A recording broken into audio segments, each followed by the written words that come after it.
Assalamualaikum warahmatullahi wabarakatuh.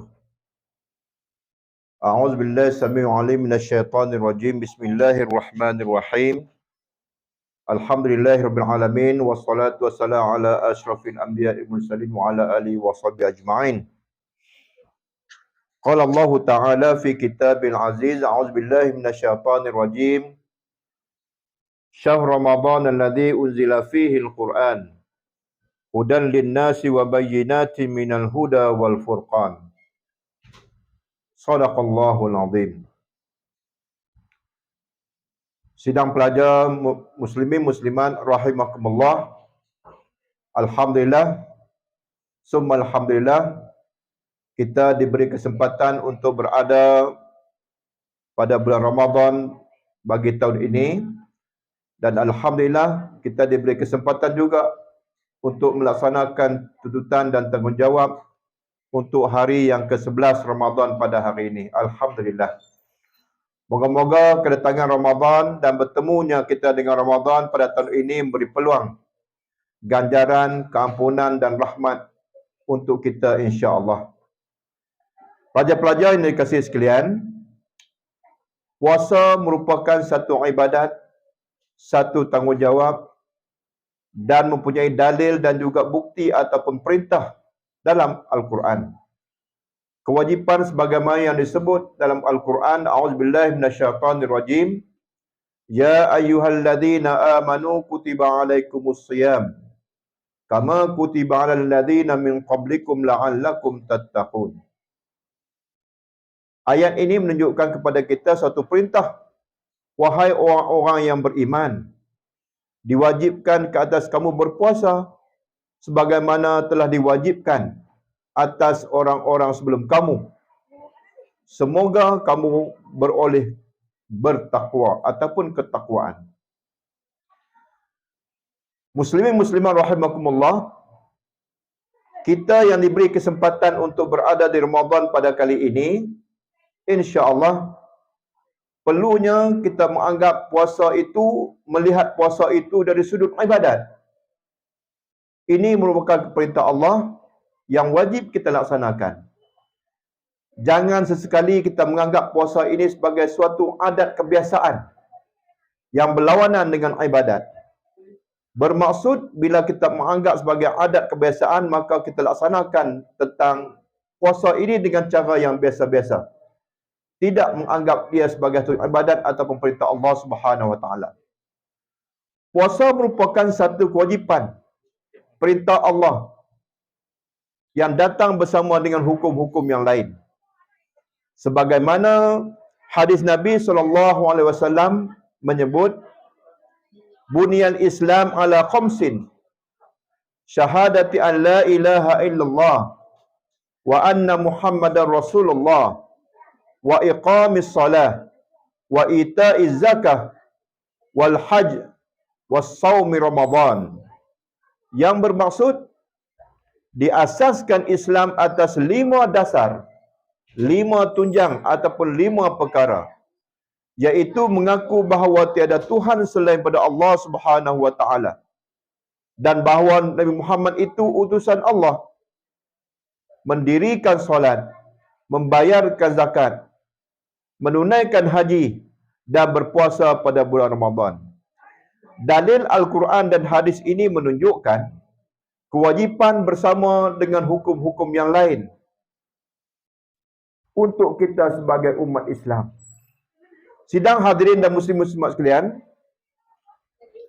dalam ayat disebut kutiba alal ladzina min qablikum, diwajibkan ke atas kaum-kaum sebelum kamu.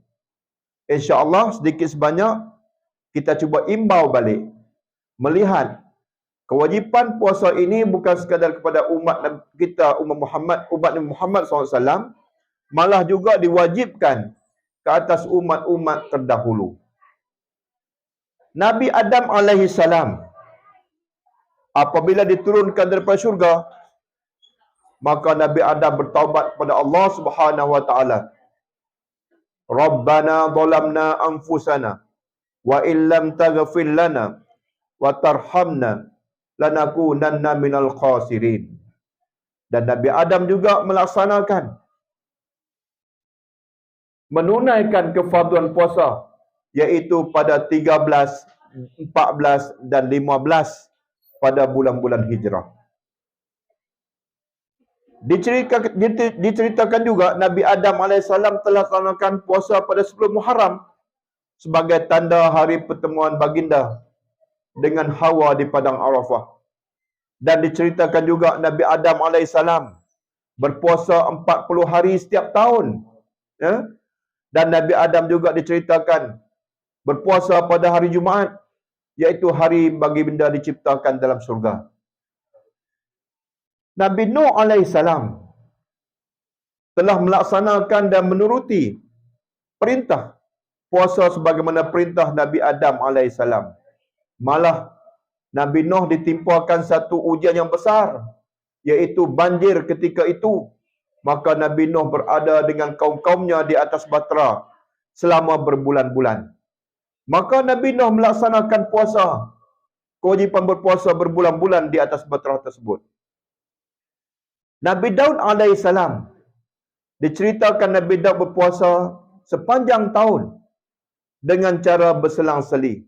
Ini bermakna puasa Nabi Daud AS puasa selama 6 bulan dalam setahun. Nabi Yunus AS ketika berada dalam perut ikan ditimpakan ujian, maka Nabi Yunus juga berpuasa. Dan inilah gambaran ataupun cerita-cerita dalil bagaimana nabi-nabi terdahulu juga melaksanakan tuntutan puasa.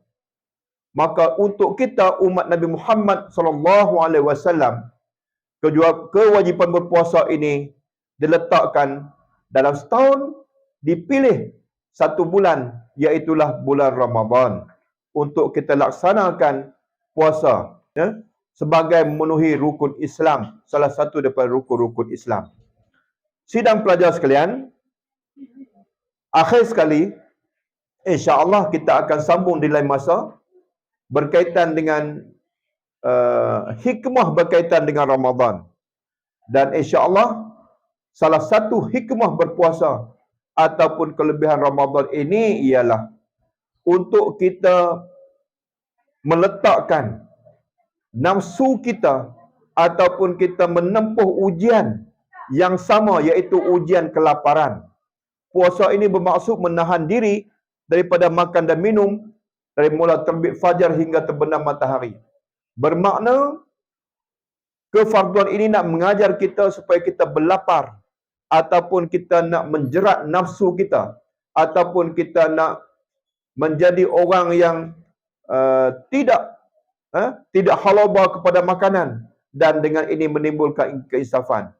Kerana dengan hanya kefarduan puasa inilah hikmahnya kita dapat merasai kelaparan sebagaimana orang-orang yang tak makan yang lain. Ya, jadi hanya sekadar itu, insya-Allah. Moga-moga tazkirah ringkas pada pagi ini memberi manfaat kepada kita bersama, insya-Allah.